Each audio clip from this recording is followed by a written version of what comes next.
What up, Yo, don't mess Jessica? up your last week, Hey, yo. what's up? I believe he'll get it right. You believe it'll be all right? Who will get it right? You. Yeah, I'm telling you, I was doing a presentation yesterday and it kept on going in and out. It was the worst. Yo, listen. But I got the deal, son. What All happened? that matters. Listen, y'all. We Yeah. don't see Tony on the line yet. Somebody get a hold of Tony. Somebody get a hold of that guy. Nora Dixon, what up? Rod, you always eating something. Yeah, always, man. Always. Not Look, me always. and Jessica, we spend our money on food. What's up, Nori? Nori, how you say the word again? Nori, how you say the word? Misoprostol. Miso horny. Crazy, 'cause when I eat, I lose Miso weight. horny. You're so stupid. I'm messing around and say the word wrong, playing around. It's all right. Misoprostol. Misoprostol. It don't sound right. Misoprostol. Misoprostol. Hold on, I gotta look up the word again. Hi, guys.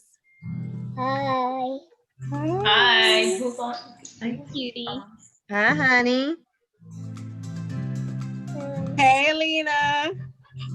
Say hi, mama. Can they see us? Yeah, we can see you, girl. Justin! I text.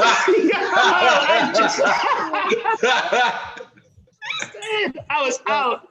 I see that. I'm like, where'd he go? No, no, sir. Yeah, Yes, you're see, crazy. Look, say hi. Mounter, she wanna say hi. Say hi to Aww. Mounter. She said Mounter's there. Why are you acting all shy now? Did she actually say mounter? Like she pronounced She mounter? said Mounter. She said Mounter's Say it there. again. Say it again, Lena. Say it again. Say hi. Hi.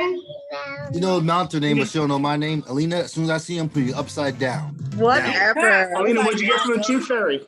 Really? Right. From the Oh my god. Really? And what's his name? Quasar is not allowed to anyone's house that has pools. Yeah. Yo, are you freaking serious? For real? We're bringing that up right now? Factual. That's why. We got a I pool know. in As long as the- Victor's there. As long as Victor's there. No, heck no. That's why he said he jumped up. For real? Yup, we just No, say- he's lying, Tasha. He didn't say anything. No, we just banning it all together. Done. It's over. Hey, where is he? Nori, can't take any text Tony and chances. ask him where he is. Tell him to get on the call. Why? How come I don't see you? Because you got to flip your screen. You gotta You got to expand move it the. over. What you mean? I You got to help these first timers. Help these first timers, man. It's our second time. Thank you. No, it says I'm viewing Sarad's screen. Sarad, You put gotta your flip it. You gotta flip it so you can see us. no, I can see everybody besides you. Shut You up. can't see me. Say hi to Tasha. I don't Hey, see girl. Tasha either. Where the hell is she? Let me see. I don't know. Yo, my Fitbit's not working right now. View option. Let me see. Nope, that's not it. Do you see like a little like 9 boxes, like a square? It's like 9 little boxes. Oh, wait. Go away. No, I could like I I have to use the arrow Right, to let me see get them, everybody, but please. I'm on my computer. Right. So you can expand it, that screen. You can expand and make it Are you big. on an iPad or you're on an actual computer? No, actual computer. Well, a laptop. Laptop. Wait, you can't see me? Oh, now I can see it, Tasha. Oh, that's because I was on the back end. Yo, my freaking Where's my seat? Justin! Nudie! Hi, honey. What up? What's going on? You know, I always get excited when I see you. I was waiting like, yo, she must not see me because she didn't say No, my name. I did not see you. That's why I just waiting, noticed like- you. I'm gonna wait. Yes, you always wait. Nori, you're supposed to be texting Tony to ask him where he is. He ain't text me back. Okay. Let me see. 8:05. Yeah, we're starting a little late today, clearly. Oh, okay. Wow. I was just giving you benefit. What up, guys? Welcome to the 14th episode, final episode. Well, second to final Not episode yet. Next week. of the book club with your narrator and author, LaTasha Summerlin. I'm your host, Sarad. I hope you guys are ready for a treat tonight. Are you? Are you? No, We'll find out. Yeah, I'm ready. Naya. Well, listen. That's Summer. Yeah. And the way to contact Tasha is the way you can contact Tasha or follow her rather through Facebook, LaTasha J Summerlin. There's her Instagram, YouTube, and then last is her link. So click on her link.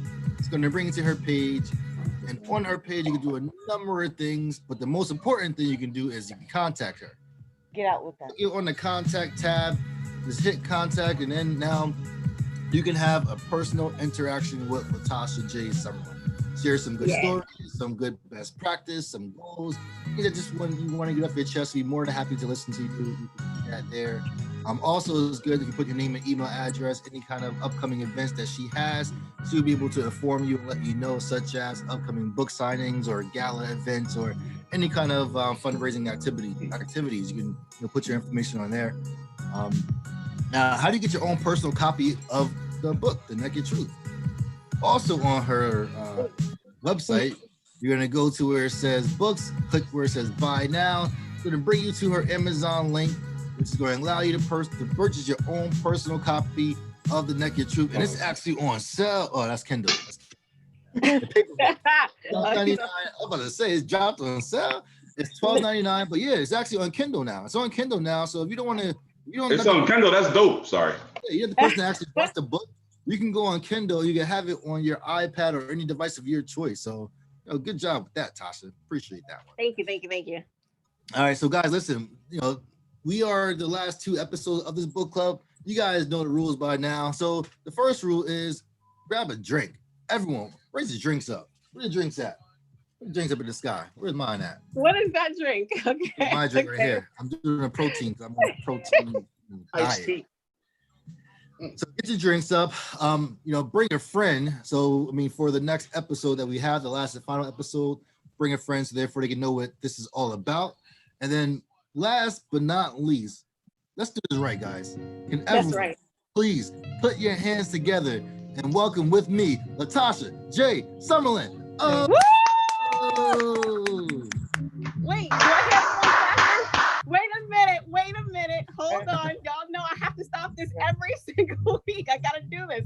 Maybe because I'm clapping at the same time you guys are clapping. Yeah, you are. Maybe that's the thing. So everyone take your phones off. We've seen everybody clap.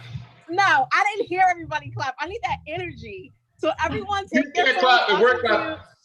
Even Kyle, take your phone off of mute. And let's hear it. Take your phone off your mute. Let's hear it for LaTasha J Summerlin. Clap.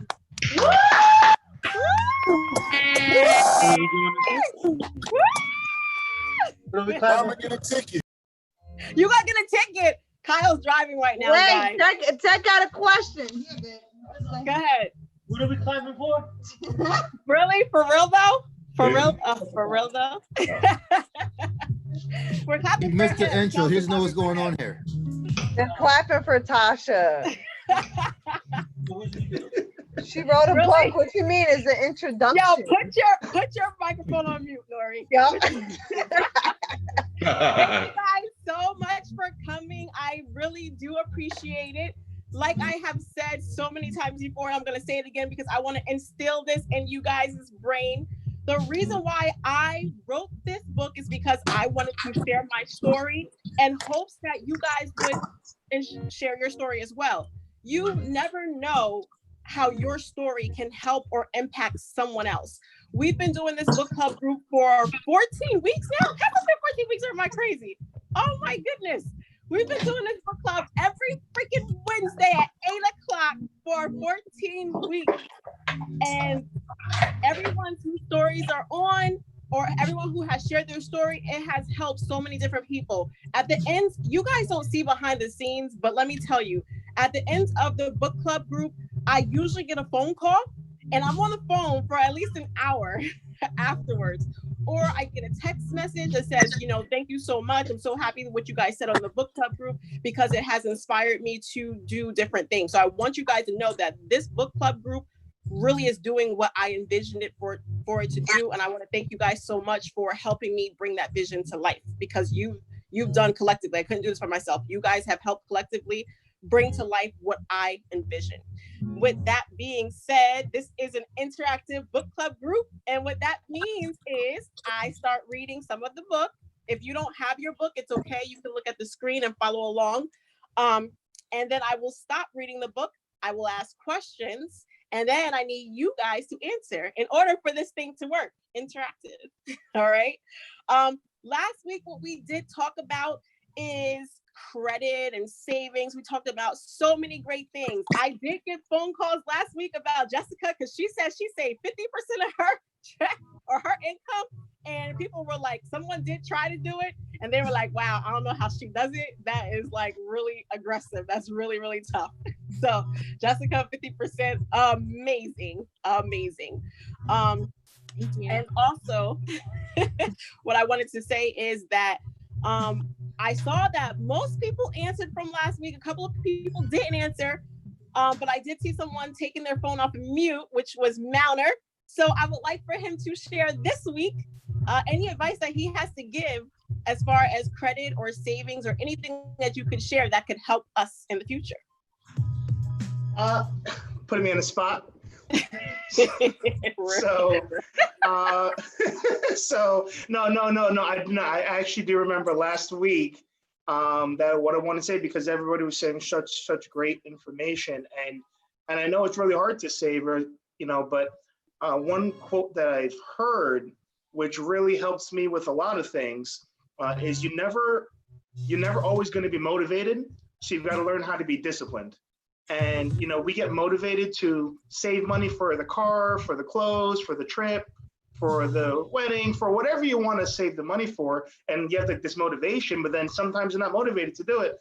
But you just have to realize that the discipline is what you have to rely on, and that's how you can hit your goals more consistently than the next person. So I'm sure that's why some people can do 50%, because it's more discipline than anything else at this point. It's like second nature. So exactly. Absolutely, because that's the thing. Like you said, you have to definitely be disciplined, because people that try to do things, it might get tough, and you might be like, you know what, I really don't feel like doing this. Like, for example, on the vision boards, people may have put dates on their vision boards, but if you're not disciplined to write a vision board, and if you're not disciplined to follow along with those things, then what will end up happening is that you'll give up, and you won't accomplish it, and then you'll get into a discipline and a habit of giving up and not accomplishing different things. I wrote something on my vision board by June 15th that I was going to finish my audiobook. And let me tell you, audiobook is still not finished, but my daughter brought it to my attention. So I definitely think that if you're not disciplined now, and usually when you're older, it's harder for you to get disciplined, you need an accountability partner. My daughter does not realize how much she was my accountability partner the other day when she was like, Ma, it's June 15th. And I'm like, okay, what's your point? And then she was like, your audiobook. And I'm like, damn, I got to get that done, because I made a promise. I put on the vision board. I got to get that audiobook done. All right, guys. So thank you, Mounter, for sharing that, because it's the truth. You have to have discipline. Absolutely. You might not be motivated all the time to do stuff. That's when discipline kicks in. All right. So my producer has left his seat. I hope my co-producer's there. We are going to, this is what happens on The Naked Truth. We are going, is my co-producer still eating? Oh, He's always eating. So what we want to do right now is look up at the screen. Here's my producer. He's back. God, starting to sweat there for a second. Turn a little redder. We're gonna look up at this. I know, Megan, shake your head. This ain't right. These freaking people out of their damn minds. First chapter we're gonna talk about is stress. All right. We are going to read, and if you guys are following along in the book, Nori, what's that word? If you guys are following along in the book, don't worry, I got you. Just stay silent. Then you can look at page 150. If you don't have your book in front of you, then you can look at the screen, and we are going to start. After having a miscarriage, I was an absolute wreck, but I couldn't just stop my life. I still had Avery to take care of every day, and I had to pretend that I was happy with a smile on my face, but literally I was dying inside. All I wanted to do was sleep all day, and if I could have, I would have. I could not stop thinking about what went wrong, and I asked myself, what did I do? Then I wondered, What did he do? Did he do something to make me lose the baby? What the hell happened? Every time I was alone, I would think of ideas on what I could have done to possibly cause me to lose the baby. I played the day over and over in my mind, trying to figure out what happened. I even had my friend Amanda convinced that he caused me to lose my baby. Trust me when I tell you that I thought of everything. I remembered watching an episode of Law and Order where there was this guy that got this girl pregnant, and when he found out, he did not want her to keep the baby. On this particular episode, he went online to find something that would make the girl have a miscarriage. I couldn't figure out the name of the concoction that the guy used on the show, so I began to Google it. At first, I thought to myself, Tasha, it's just a TV show. It can't be real. But then I said to myself, what if it's real? Being that Law and Order was a show based on real events. When I Googled, what did the campus rapist use to make the girl have a miscarriage on Law and Order, the name of the drug, Mesoprol, popped up. After I Googled it, I saw a person got a hold of this drug. The results were Mesoprol is a prescribed drug used for ulcers, erectile dysfunction. Then I had to Google it myself. Mesoprol caused the miscarriage, and the answer was yes. Actually, when the woman has an abortion, this is the pill they use to terminate the pregnancy.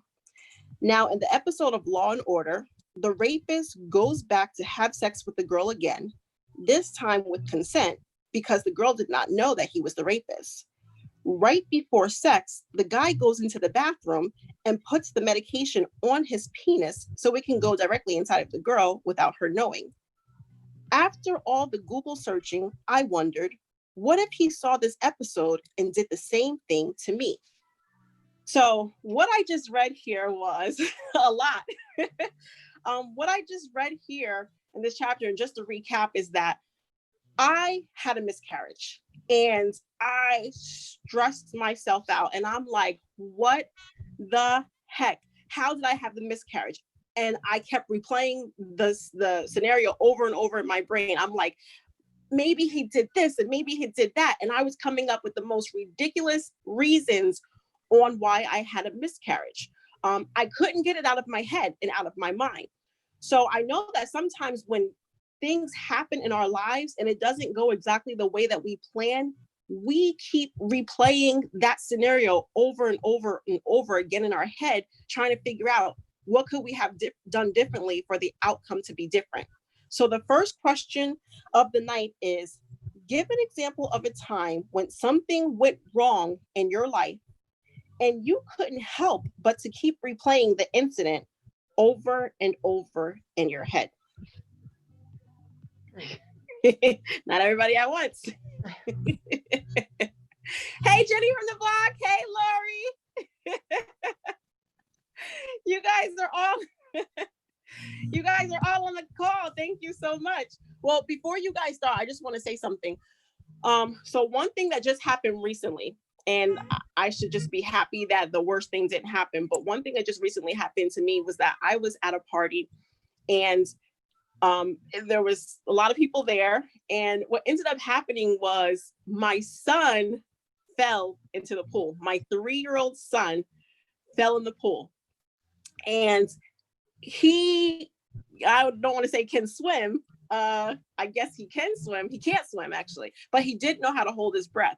So someone did happen to see him fall in the pool. They jumped in directly after him, but that stressed me out. And that at that moment I was in shock, so I just took him and took care of him. But I kept replaying that over and over and over in my mind, like, oh my goodness, what would have happened if he would have drowned? What would have happened if that person wasn't there at that very moment and they saw him fall into the pool? Like, what would have happened if? And I was just sitting there trying to think of everything that I could possibly think of, worst case scenario that could have happened. And I stressed myself out for no reason, because what the great thing is that happened is that he fell in, someone was right there. My son at least held his breath for the amount of time that he was in, which wasn't long. And then someone jumped in and they got him. So I stressed myself out over no reason. for no reason. So that's my example. So does anyone else have an example that they would like to share with the group? Megan, I saw you coming off mute. You gave me a headache talking about that. I gave you a headache talking about that. It's stressful, right? It is stressful because it's so funny you said that. I was going to say that because not even 5 minutes. Actually, as Sarad's wife was there, we probably spoke it up 2 minutes before because I seen him running. I was like, look at this one. He's just fearless. He's the one that we got to watch. The minute I turn around and I look over again, his ass is in the freaking water. So you just replayed the whole thing in my head, and I got a migraine thinking about if something would have happened to him. Yes, I had a migraine like for I want to say a month. I couldn't even sleep. I couldn't sleep. My body's shaking, my legs shaking, and then your mind doesn't realize that the event is over. When you bring it back up, it's like you go back to that moment when it happened again, and then you start stressing yourself out. Yeah, because if something would have happened to my baby or just anybody kid that day, that would have been over. Exactly. And the thing is that I'm sitting there like, oh, it was dark. Now, what if nobody saw him? And then it was time to go home and everybody's collecting their kids and I'm collecting my child and I can't find him. And he's in the bottom of the freaking pool. I don't know what the heck would have happened. Thank God that nothing happened and he was fine. And thank goodness that he knows how to hold his breath. But at that moment, I was like, forget that crap. All kids learn how to swim. That's it. All kids learn how to swim. I don't care. I don't care if you're cursing out the lifeguard. I don't care if you're sitting there getting mad at the swim instructor and yelling at them. You're still gonna learn how to swim because I just my heart just can't take it anymore. Listen, Victor was there for a reason. He always got your back. Yes, everything happens for a reason. I'm so happy someone was there. All right. Oh, Mano, you're off mute. Go ahead. So a story of something that I replayed in my head over and over and over. Yes. Good or bad. Mm-hmm. So here's it's super positive actually. It's my last football game in high school. I'll never forget it. Because it was against, the rival team Howell, and it was a tough game. They were a tough team. They were like a bad team that year. We were a good team that year. And we came in very, very, very confident that we were going to win. And then at the end of the game, we were tied. So we had to go to overtime. We had to go to overtime. And I'll never get the overtime because, we chose to play defense first. So, we went on, we played defense. And then our offense went on, and our offense, we had like an okay quarterback, a decent running back, and the first play was a false start. I'm like, oh my gosh, offense sucks. We're gonna lose my last game because these guys can't score. And then the very next play, they handed off the ball to this guy wearing number 21. He broke like 3 tackles and then dragged this dude into the end zone, and it was just like the most beautiful thing I've ever seen in my life. Because I just replay it over and over and over again because I know if it was the opposite and we lost, it would have ruined my life. But because he scored, he's my best friend. So that's cool. Oh, because he scored, he's your best friend. Let me tell you, I love the stabs that you guys do on this book club group. Like the stabs are amazing. You got to follow along. And sometimes you got to follow along week after week after week, like we found the red couch last week. But sometimes you got to follow along week after week in order for you to catch on to those stats. The red couch. Yes. Yeah. But so here's a question for the ladies that's on the line and we don't know that much about football. What is a false start? They committed Hold on, here we go. They did a penalty. Let that girl answer. It was a penalty. Yeah. A false start is a penalty? It's when you pass the line of scrimmage, right? Before the ball's hiked. Okay. Right? Give that lady a drink right there. Her flash. Good job. We'll take it. That's my girl. You told her what to say before you. I didn't tell her anything. No, he didn't. You unmuted it. She's a real fan, all right? So one more. A real fan. I played flag football for 3 years. Unlike Jenny on the block was a fake Eagles fan. We real fans. Sorry. Whatever. But one more question. What is There are no more Eagle fans. What is the line of scrimmage? You want to answer that? It's the part on the field where the ball is sitting. And it's where the last yard is made, like wherever the last yard is received or whatever. I get it. I'll take it. I get it. We'll take that answer. How to Megan, describe Boys. there you go. Dallas Cowboys. Oh, boo. Megan is Boo. holding her head because she can't believe that Tasha doesn't know what a false start is or a line of scrimmage. So she's holding her head. She's replaying this conversation right now over and over her head again. That's exactly what I'm doing. Listen, I don't know. All I know is touchdown. It's all I know. Hey, Tasha, do you know anyone that wants to be a star? That wants to be that star? Me? I know Emmett Smith. Who doesn't is want to part be a of the star? team. I know there's a girl named Sky who may want to be a star. Stay your ass over there. Nobody called you. So we're repping our star. teams. We have the Eagles and we have the Cowboys. Oh my goodness. I don't know who's the better team, but I don't know the last time. I'm not a football fan, but I don't know the last time I saw the Cowboys win a Super Bowl. I am a Cowboys fan. Don't get me wrong. But the Eagles, I'm sorry, the Eagles, I believe, is the last team that actually won a Super Bowl. I remember the first time I seen my team win the first Super Bowl. It was nice. And also, what year was that? Oh, what year was that? The rings do not expire. Just want you to know. They do not expire. It's not like they go away once you win all five of them, okay? They sure don't, because Giants have a lot of them. A lot of time more than Cowboys. Yeah. We may want to go on to the next topic. It's okay. I think so. It's going to turn to a football conversation. So we are on page 152. If you do not have the page, you can again look up at the screen. Eventually, I got to the point where I blamed myself, and I reasoned that if I did not get into the argument over the phone that day when I was 5 weeks pregnant, then the miscarriage probably would have never happened. It was so hard for me to fall asleep at night with so many thoughts traveling on my mind. One night, I caught myself yelling at Avery because she woke me up just minutes after I had fallen asleep. I felt so bad because all she wanted to know is if she could get in the bed with me to go to sleep. At that point, I realized that I could not continue the way that I was going. I became more evil and hopeless than ever before. When I was younger, my mom put me in counseling when she thought that I was doing drugs. And therefore, I already knew after a couple of sessions that counseling would not work for me. It was like they just asked a bunch of stupid questions that a book told them to ask you, but they never seemed to get down to the root of the problem. So like my father had done when I was younger, I now turned to Bacardi. I remember when I was growing up as a child, my brothers and I used to always say that my father's wife was Bacardi because he always had a pint of Bacardi stashed in the freezer at all times. I never realized how at ease a bottle of liquor could make a person feel.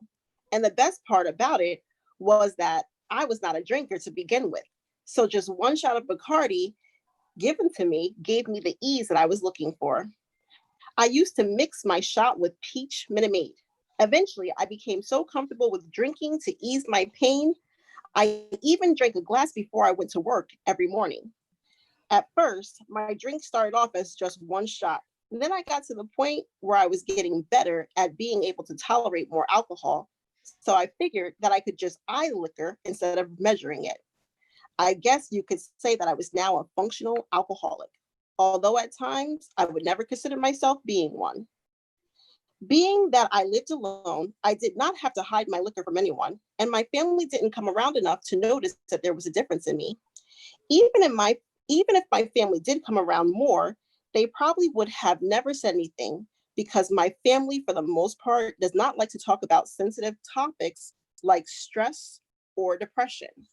So here I am. I had a miscarriage. I mind because I wanted to have a baby so bad. I don't know if you guys know, like if you guys read the whole book, you guys can see that you can only get pregnant certain times.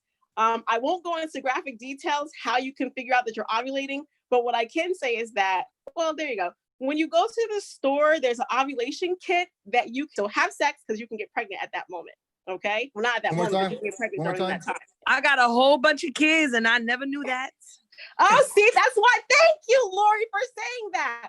That's why I shared that information. That's crazy. I never knew people, that. My kids are old now, so I mean, I ain't even having none. I'm way past that.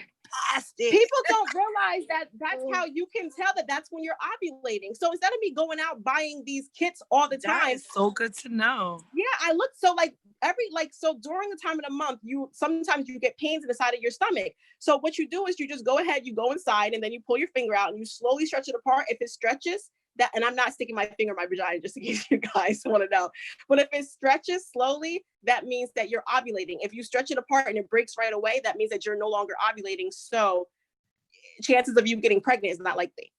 Okay. So my next question, my freaking producer keeps leaving tonight, so it must be the last. Must can tell the last episode. So my next question is, okay, so then therefore, I was going through depression, and I started drinking. I was drinking so much that I started drinking before I went to work because I couldn't even deal with the stress of me losing my baby. So when people think that they're eyeing stuff, they think that, oh, it's just a little bit. No, it's not a little bit. Sometimes it's a lot more than we expect for it to be. So I don't know how pissy drunk I was. And I'm not a drinker either. So for me to drink Bacardi before I went to work, I was stressed. So my question to you guys, and everyone should have an answer on this phone. How do you deal with depression? Because people go through it and some people don't know how to deal with it and they don't talk about it. And sometimes they get deeper and deeper in depression. So how do you deal with depression? Hey guys, it's Jess. There you go, Jess. Go ahead, Jess. I'm waiting for you.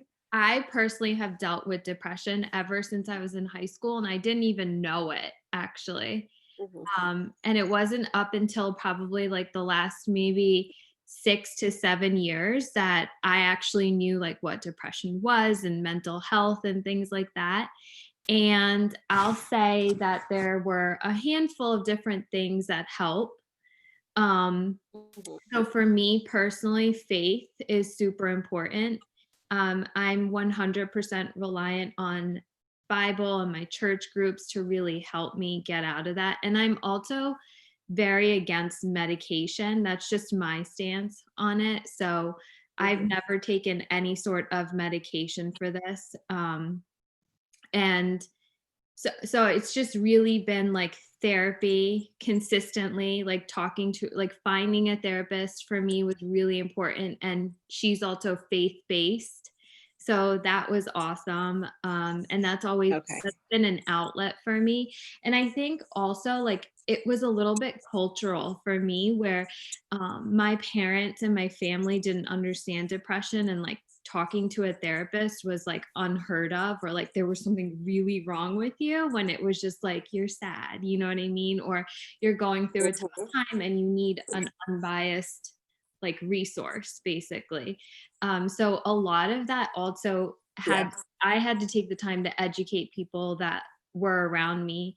And they've come around actually. So that's been really cool to see like where my cousins now are going and seeing people and getting the help that they need too. But like mental health, I think was just like, for me, depression is just really staying faithful, really keeping in contact with like close friends that are positive, and just honestly reshifting my focus sometimes helps with like anxiety too. So like if there's something going on, I'll just like start dinner early, like cooking helps me, or go work out, or read a book, or just even get moving, right? Like going for a walk for like 5 or 10 minutes helps me now too. So there's just you got to figure it out. You got to try everything, and then you'll get into your groove. Exactly. Thank you so much for sharing that, because not only did you say that you educated yourself and you're telling people that you're going through depression, you didn't even realize that you were going through it. Some people don't even realize they're going through depression, and then they're like, wait a minute, something is wrong. And then they figure it out. And people, like you said, like your parents are like, no, you're not going through depression. You need to just, I don't know, go do something. You just go buy a dog or something else. Exactly. It's a magic. Or either they want to medicate you. And that, I feel that stuff just puts a mask over the problem when there's something deeper. You're just like treating the symptom, not actually getting to the root. And a lot of these meds have so many side effects and stuff that you can actually do what the meds do for you through like sleeping better, eating better, exercising, like all that gets you further if you're consistent with it than any medication can. So. Yes, I agree. And especially with therapy, because some people, like I wrote here, that therapy, I felt like it didn't work. But you have to find the right therapist, because there are some therapists that just read questions out of a book and they think that that's going to help someone. It's not going to help someone. Yeah. So you have to go to the right therapist. I know that I went to marriage counseling and I was like, this isn't joke, this ain't gonna work. And I'm like, oh my God, I love them. And I'm definitely even bringing that up now, because right before the call start, my marriage counselor, well, this was a couple of years ago, but they just text me. So I was like, oh. So that was just a coincidence. But yes, definitely, because not a lot of people talk about depression, and you talk about it and you even educate other people in your family, which is amazing. Thank you. Anyone else have the guts to share their story on how they deal with depression? I have some. Okay, who's that? It's Natasha. All right, go ahead, Tasha. So for me, I think, and I'm not downplaying anyone who has, because I think with depression, there's levels, or there's, definitely there's people who have chemical imbalances, and maybe medication may be really necessary to help with adjusting things. So that's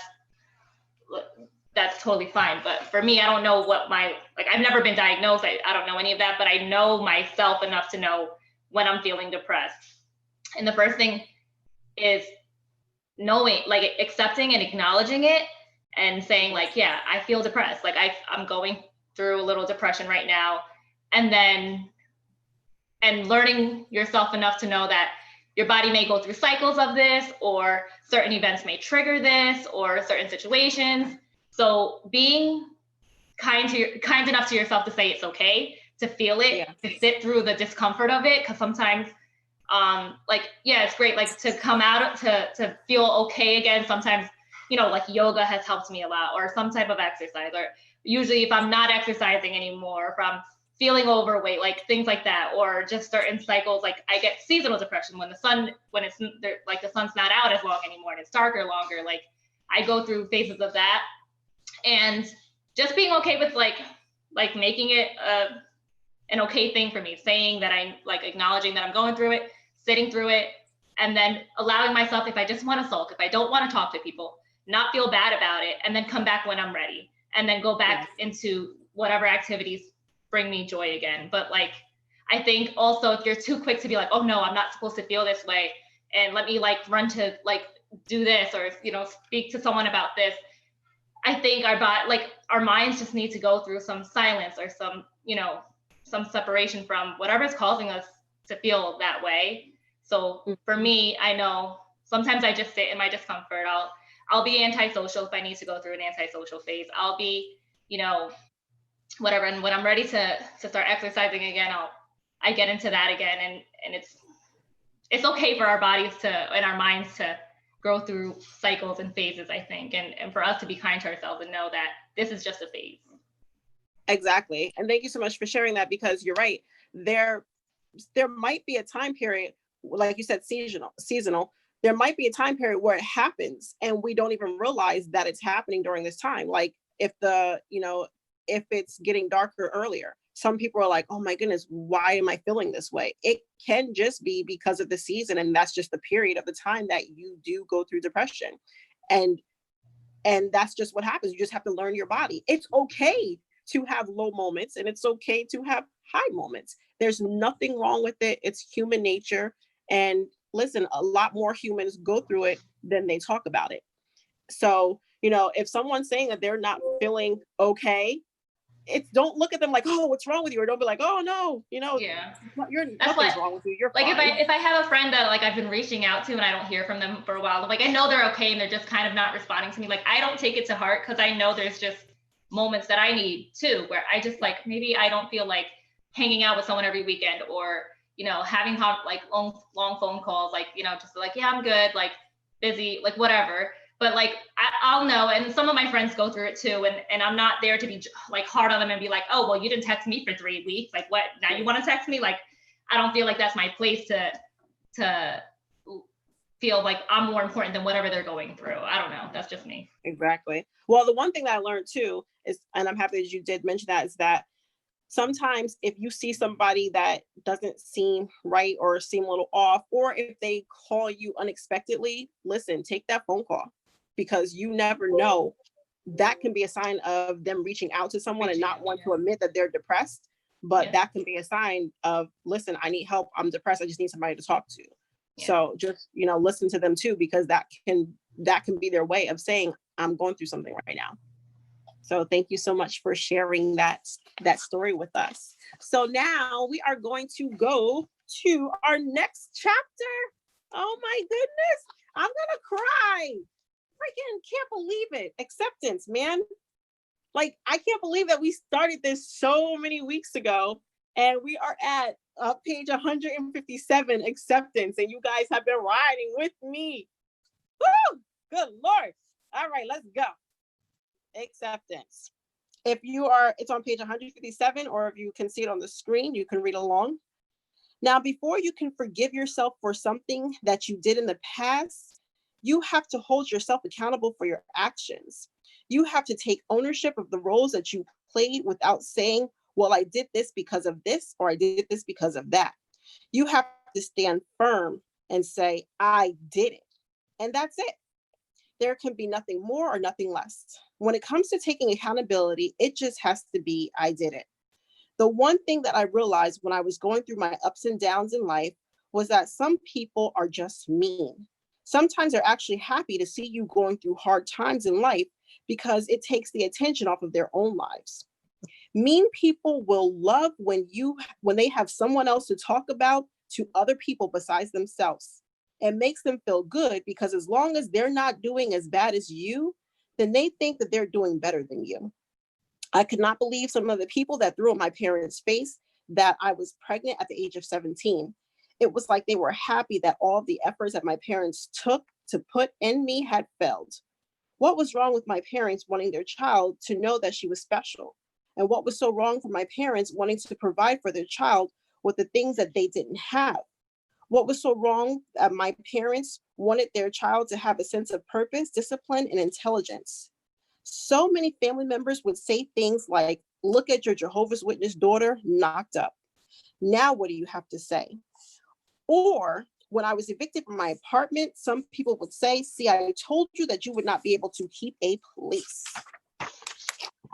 When I kept going back to my daughter's father, I heard things like, she's so stupid, he doesn't even want her, why can't she see it already? When I was messing with a married man, I would hear things like, why can't you get your own man? At times, people went so far for blaming my parents for the reasons why I was doing all of these things, and I don't understand why people believe that the parents are always to blame for every single decision that their child makes. Take me, for instance. I wasn't raised to do all the things that I did, but I did them. Being a parent myself, I know that I will make plenty of mistakes, and so will my children. But the goal is that if you can't be afraid to fix what you've made a mess of, it's hard work, and people prefer to be in someone else's business rather than do the work that really counts. The people that were talking about me were either people that I hung out with in the same situation that I was in, or pretty close to me. Remember, birds of a feather flock together. They were not any better than me, but to them in their minds, I made them look good because of all the wrong things that I was doing. So I was going through some stuff, y'all, and going through the stuff that I was going through, you would think that some people would come over to me and be like, oh, it's okay. We all go through it. Don't worry about it. You're going to get to the other side. But that wasn't the case. I had people talking about me saying, oh, her baby daddy beats her behind. He cheats on her. Oh my goodness, she's sleeping with a married man. How could she do that? Or, oh, look, she got evicted from her place, or, oh, she got pregnant, and they were blaming my parents. So instead of them being encouraging, they were just being awful. And they were now blaming my parents for all the stuff that I did on my own. So my question to you guys is, have your parents ever been blamed, or we'll even say to the positive part, or credited for the actions that you did? So, or if you're a parent yourself and your kids did something, were you ever blamed for your kids being a certain way? Or were you ever credited like, oh, your kids are so good, you're such a good parent, that's why your kids are so good? It could be that they're just good. Anyone has an answer for that tonight? Girl, me and Jessica the only one on the calls tonight, right, Jess? We don't hear no. I have a good I got story, something to say but- too. I'll wait my turn. You wait. Okay, go ahead, Jessica. You go first, and then Lori's next. Lori, you can go. I already went. You go, Lori. No, Jessica, no, you go. All right, fine. I'll go, guys. I'll go. Thank you. Let's hear a man's perspective. Come on. Exactly. All right, come Really? on. All right, cool. I'll go. So listen, I've heard this a lot. I've heard this from my my in-laws mainly. My mother-in-law, brother-in-law, and every time they see my mom or a member of my family that's elderly, they always say, "Listen, I don't know, I feel like you guys did a phenomenal job raising Sarad. Like Sarad, he's, they talk very highly of me, and I'm like, who, me? This you talking about me? This guy?" But they talk about like the way I treat their daughter-in-law. That's awesome. I treat their sister like, and that's one thing my parents did. I saw my mom, and my mom instilled some good values into me. And I learned how to treat a woman, and me and my mom go through a lot of struggles and the things that she's been through, and also having a sister around as well too, like allowed me to realize the value of of a woman. But Amen. I gained way more respect. I mean not Beautiful gained, thing. I was had it, but when I saw my wife give birth, it was like, wow, the production, like human life coming into this world that she was able to bring in, like it's my responsibility to protect all of that. So Yes, come on now. as far as like what parents instilled to me, I feel like my mom and my dad did a great job instilling in me family values, and just making sure I'm a loving person to others and also to my family. So that's what they credit me with. Well, good job. I'm happy that your That mom is and good. your dad definitely did a good job, because people don't realize that you don't have that kid forever. That kid got to go out in the world. So for real, that is so important. It's crazy. Not a lot of people can get that compliment. You're right, because they have to go out into the world, and then when they go out into the world, even if they mess up and do silly stuff, most of the time you go back to your foundation. So you got to have a good foundation at home in order for you to get back to the basics. Because I was out there going crazy. I got back to my foundation. That's right. Yeah, we were in the same household. So I don't know what happened there. We was in the same household. You don't know what happened. But everybody's different. I got four kids. I got 4 kids, and it's 4 different personalities, and my kids ain't never been separated. I've raised them, myself, and it's crazy. When I look at them, I'm like, who is your mother? Who's your father? No, no, I do have some great kids, but that's one thing I do. I always tell people, I said, I'm raising husbands. Yes. And fathers. I'm not raising no playboy. I don't want them coming here with like numerous girlfriends, and we're not doing none of that. I've never been in agreement with things like that, but that's one thing I always say. I'm raising fathers and husbands. That's the only thing that's coming out of this house. Educated men, yes. Add to society something good, not a menace. Absolutely. Because I tell my son all the time, when he's only 3, I'm like, you only can have one girl, because he's 3 years old, but he likes to touch boobies. And he don't care who boobies he likes to touch. He likes to touch every woman's boobs. And I'm like, listen, one girl. You have more than one girl come up in here when you get older, I'm snitching. I'm telling, because I will call them the wrong name on purpose. Do you know that I said that? I said that when my boys, my boys are young. So I got a 19-year-old and I have a 17-year-old, but I have a 24-year-old, but my 24-year-old is special needs. Mm-hmm. So, but I always tell my mother and I tell my daughter, I'm like, Rondell brings a girlfriend here, and that's his main chick. And if he was ever to play her out, I'm gonna be finding out the same time as the girlfriend. I will not be the meddling mother-in-law that let the girlfriend lead through the front door and then let the hoe through the back door, and we both sitting on the couch. I don't like that. I've seen that before happen, and I don't know. I got the best of both worlds, because I got sons and I have a daughter. So mothers are a little jealous with their sons. They let certain things pass, but not for me. Yeah. Because if my son's with Tammy and Amanda come through the door, I'm like, hey, Tammy, listen, I don't care. He getting in Oh, trouble. my name That's isn't it. Amanda. My name isn't Tammy. It's Amanda. Oh, what? Because Tammy was just here. I can see now in a heartbeat. Seriously. But so I wanted to say my mother was blamed for my teen pregnancy. I'm a teen mom. I got pregnant when I was 15 and I had my son when I was 16. So I spent my 16th birthday pregnant. And my mother got put through the ringer. My father's family just tore her up, and you know, neighbors. I'm from the projects, so you can't do nothing. Everybody sees everything. Everybody's talking about you, whether you're doing good or bad. They just have something to say all the time, you know. But that was a rough time for my mom. Gotcha. You know, coming home pregnant, and it's not like she didn't talk to me. It's not like I come from a household where I wasn't taught about the birds and the bees. You know, it's just, I think it's just outside influences, you know. Sometimes, you know, when you're a young person, when you're a teenager, you just want to be down with everybody. And though your parents will teach you to be a leader and not a follower, sometimes you end up being a follower and you get yourself caught up, you know? So I got myself all caught up in and I became a teen. Well, I did okay though. I did okay. The mother instincts kicked in right away. Thank God. You know, they're And my I'm kids.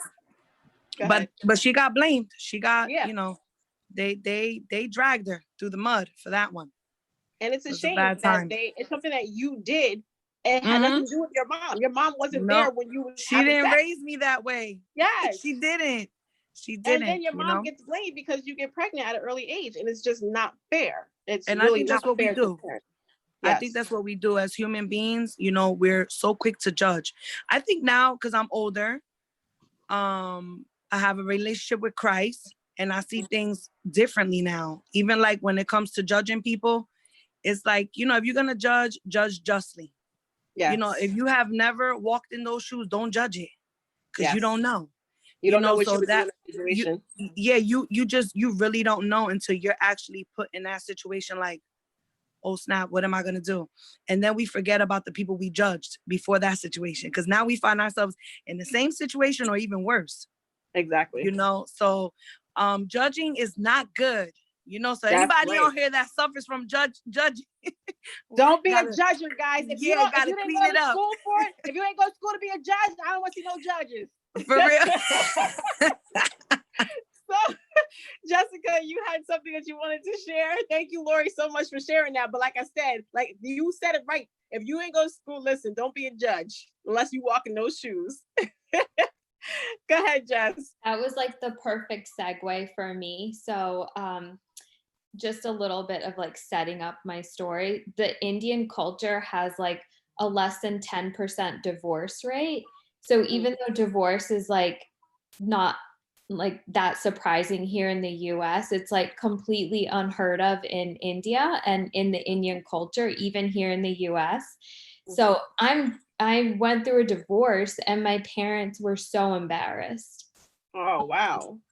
But it wasn't because like they didn't like punish me, or it wasn't like anything that I did, but all the Indian like women would talk about my family because of what I was going through. So there was like a lot of judgment. And they even took it like a step further, because my sister is married, she's pregnant, has a kid already, lives in this huge house, like great in-law family, right? So then they like took it a step further and like compared me to my sister. Oh yeah. That'll happen. Yes. And because the community is so small, in a way, like it's small. There's tons of Indians here in New York, New Jersey, but like the community we knew, it was all coming back to us too. So like, I felt bad for my parents, but then they like felt bad for me and ended up bringing us closer actually, because they were the ones who were pushing the divorce on me. I was hesitating for months and months. I hesitated. And they were like, why are you not done with this relationship and this marriage yet? Like you needed to be done a long time ago. So ironically enough, that judgment brought us even closer. So I mean, it kind of worked out for me, but at the end of the day, I think there's still a lot of cultures that judginess and gossip is just not gonna like go away until we take a stand against it and we say this is no longer okay. Absolutely. And the Right, pressure I was agree. on. Yeah, the pressure was on because you, like in your culture, they just don't divorce. So not only did you have to deal with it, your family had to deal with it too. And then a step further, they're sitting there saying, oh, look at your sister. Like, how could you be the one getting a divorce? What, they want you to stay miserable? Is that what they wanted? I mean, so what I found out later on is that like there's so many other women in my shoes that actually went through a divorce, but it's like all hush hush. No one talks about it. So like I'm not the only one. There's tons of other women, but no one talks about it. And so like I've actually created a group of like Indian women who are going through this or have been through it to help each other and to dissipate all of this judgment and to quiet all the older generation down and say like, this is not okay anymore and that we need to support each other. That's good. That's really good because like you actually, look at you going a step further. And she sat there and said, look, I went through this, and I don't want someone else going through this. So that's really good that you did that because there's going to be other people after you. There are people before you that went through this. There's going to be people after you that goes through this, and you're just helping them. So that is wonderful. And I love it. Go, Jess. Yeah. So I know we don't have time to read the last thing, but I have, if you could bring it up on the slide, I do have the last question. So I know that like through this time period that I went through, I was depressed and stressed out because people were sitting there talking about me. They were sitting there saying things about me, and the things were so hurtful. It came to the point where I had to be like, listen, I can either keep letting them talk crap about me and it keep hurting me, or I can stand up for myself. So I came up with a tactic, and my tactic was when these people have something mean to say, like if they be like, oh, you're a hoe because you sat there and slept with somebody else, or you're a home wrecker because you slept with somebody else's man. What I started doing is saying like, yes, I did. Like it probably wasn't the best thing to do, but I felt like I'm going to say everything bad about me that they would say before they could say it to me. So then they would have nothing else to say. So that was the tactic that I used. Like, yeah, I already know what you're going to say. I've heard this plenty of times. And these things were coming from my so-called friends and my family. So I would just come out. I've heard it so many times. I would just come out and just beat them to the punch and just say the things that they was going to say, the hurtful things. So my question to you guys is, how do you deal with hurtful words that comes from your family or supposedly your friends? Because I know I haven't been the only one that goes through it. Go ahead, Nana. No, nobody me. Okay. No, so I can. So I have a pretty big family. When I moved here from Barbados, I grew up. It was my two grandparents. So I lived in a house in Freel Township. It was my grandparents. It was Sandra, Gail, Sharon, Harriet, my mom, Susan, Jamie. So it was nine of us. It was nine of us in this house. It was like whatever. So it was this house, and I grew up and I was close to my aunts, and one of them was super young. She's the youngest one. I think now she's like 40, late 40s. But over the past, I don't know, maybe 10 years as I graduated college and, I'm growing up, every time I see her at parties, she's always like just making these jokes that I just don't like. And, in business from 22 years old until like, I just let it happen.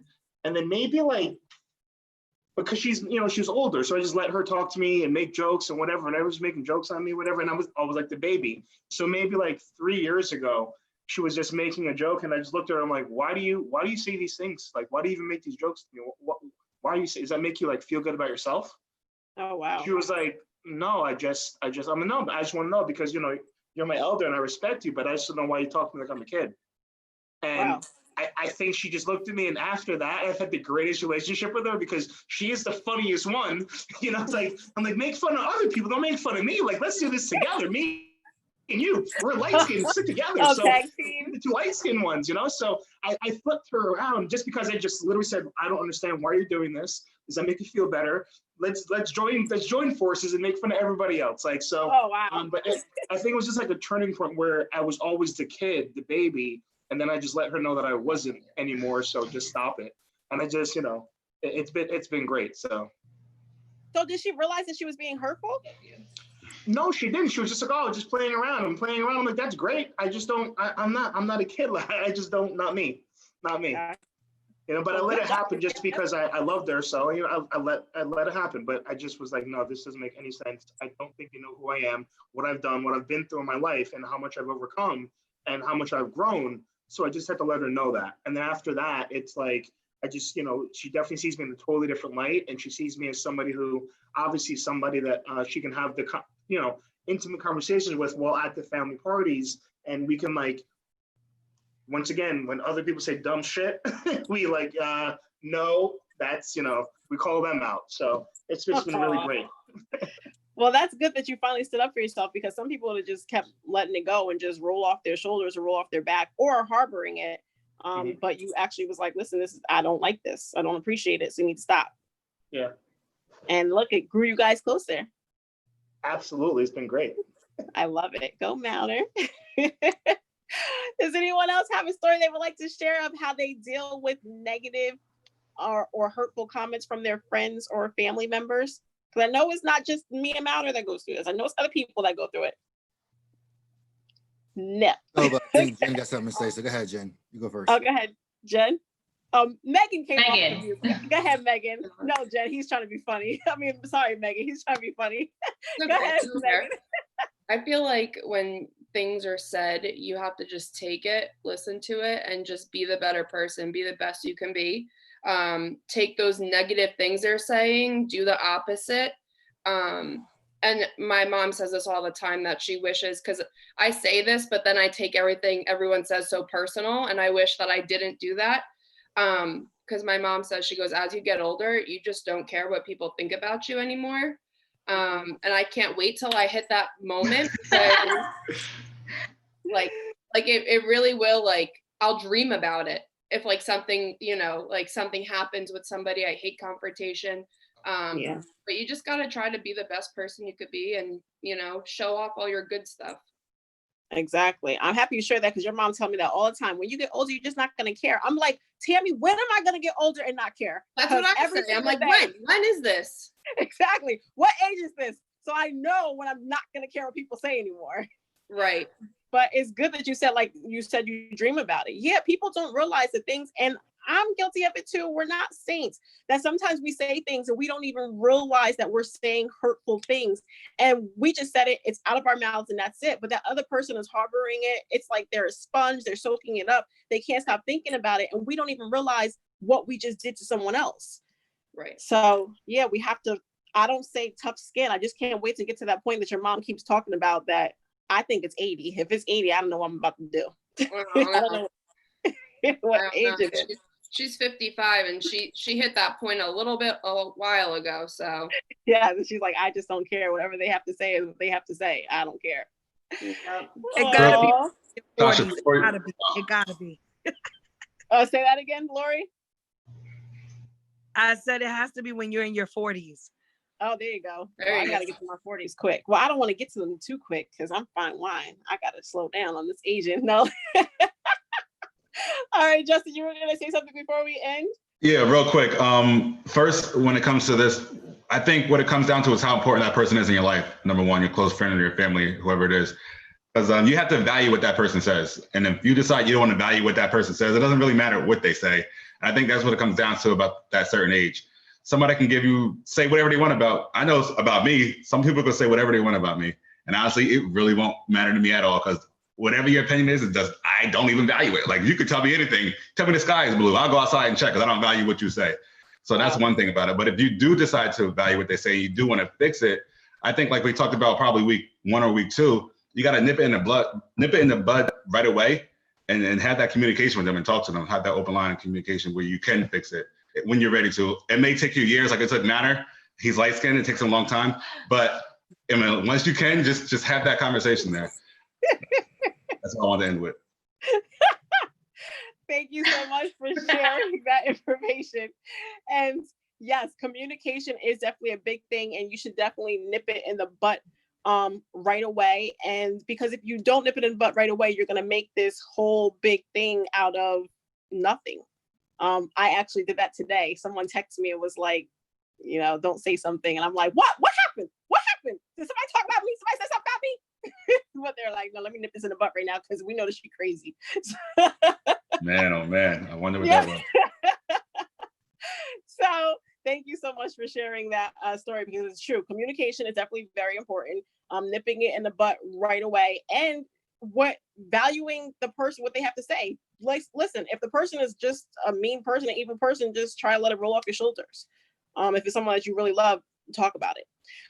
Thank you guys for coming. We're gonna go to the next slides. I got some information to share with you guys. So, no, that's not that slide. My producer today, oh my goodness, he must have had two. I'm not gonna say nothing. Not that slide, the slide before that.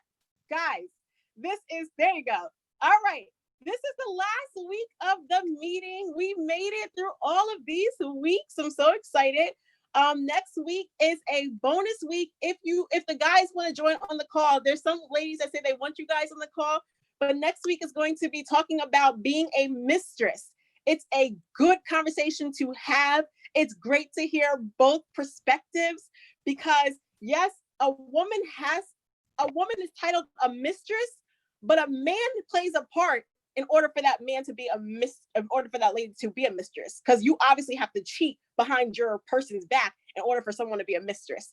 So if you guys want to participate, and you don't have to talk about your current relationship, maybe sign a consent agreement before you guys get on the call with your spouses that they will not get mad if you have this conversation before you get on the call.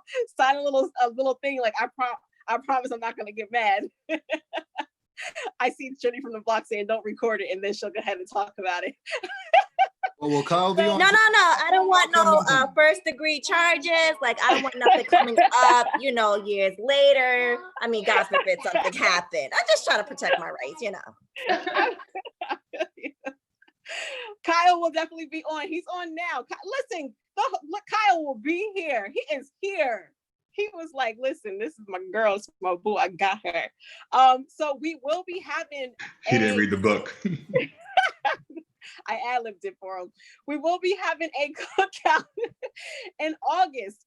So we're going to have all the people from the book club group participate. I don't have the exact date yet, but it's definitely going to be in August. So everyone that was actually on the calls, I know you guys would like to meet each other, and we would love to meet your family. So we're going to have something in August for everyone to get together and just meet everyone. I think that'll be great. We're going to play some games, eat some food, take some pictures. It's just going to be a great time. So again, thank you so much, guys, for bringing my vision to life, because I had a vision. You guys came aboard and you guys made my vision come true. And I love you guys all for that. Okay. So thank you so much for joining. And if you guys have some guts, come back next week and let's talk about a mistress. Yes, everybody. let's do it. Go Cowboys. Yes, Love you all. everybody, have a good night, and I will see you guys next How about week. them Cowboys? There you go. Love the hat. Love the hat. Let's get ready for that second book. Let's go. Oh yes, I'm getting it. It's coming. It's coming. Let's go. Oh, look at Chris. Yeah, they come. Everybody say hi. Queasy. Say hi. Queasy, what up? Oh, what up, Jay? Get to the line. Good, Jay. Hi. I didn't know all these kids was here. Oh, I'm over here talking look. about Yeah, aren't arguing. these kids be in bed and past their bedtime? Dante, Shut your mouth. Exactly. Whoa. talk about parents and raising kids. Little people. Little people. Oh, back to it. Man, I thought Lena was in bed for sure. Little people. They don't have bedtime. Aw,